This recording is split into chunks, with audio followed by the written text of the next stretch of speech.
So if you're a 2016 MacBook Pro owner like me, you may have gotten a little bit upset over the recently announced 2017 MacBook Pros, especially since they're being released less than a year apart from the 2016 models. But honestly, this is not a major update at all. It is not worth stressing over, especially if you just recently purchased a 2016 MacBook Pro like myself. I think I purchased it about 2 months ago.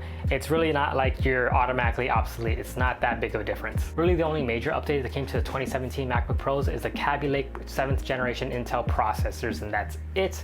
You are going to get a faster SSD with the new 2017 MacBook, but the 2016 MacBook didn't have a slow SSD in the first place. It had a really fast, high-end SSD.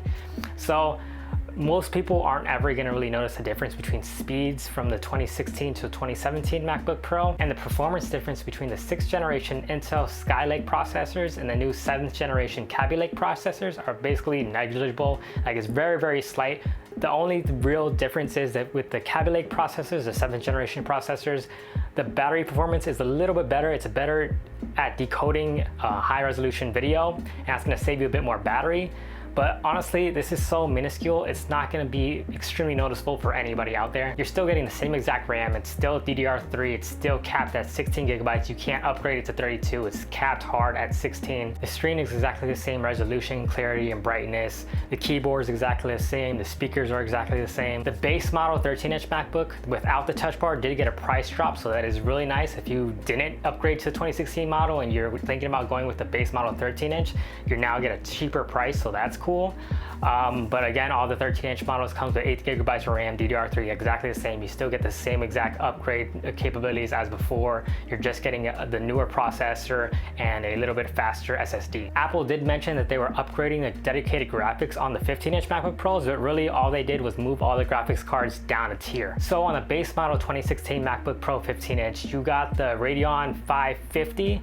Now you're going to get the Radeon 555. And on the higher end 15-inch MacBook Pro, instead of getting the Radeon 555, you're now getting the Radeon 560. But the 560 is as high as you can go. You can't upgrade even further than that, and the 560 is the limit. But unless you're one of the very few people who upgraded to the 560 on the 2016 model, this isn't really a big issue for anybody. They're really just moving all the graphics cards down one. And the difference between the Radeon 550 and the 555 isn't really extremely significant. They're both kind of mediocre cards anyway. The people who really should be upset are the people who upgraded to the 560 graphics card and paid that extra $300-400, whatever it was, to get that higher end graphics card, because now they can get that in the highest end 2017 model. So if you're one of those very few people who did upgrade to the 560 in last year's model, I can see why you're very upset now, because instead of paying that extra $400 or whatever it was, now it just comes with the highest end MacBook Pro 15-inch. But I'm suspecting a lot of people didn't do that, and if you did do that, you probably have plenty of money anyway, so it didn't really matter to you in the long run. So if you have the 2016 model, don't worry about it. It's not a major upgrade. There's nothing you're missing out on. It's basically exactly the same laptop with a slightly better performance and battery life,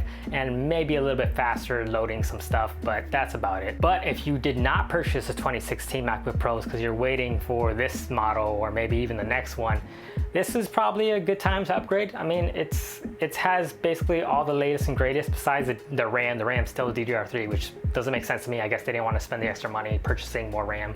Whatever, it's a good laptop. I mean, it's a MacBook. They work all the same basically. This one's a bit snappier. So if you already had the money and you're already planning on upgrading to 2016 model, go ahead and buy the 2017 model.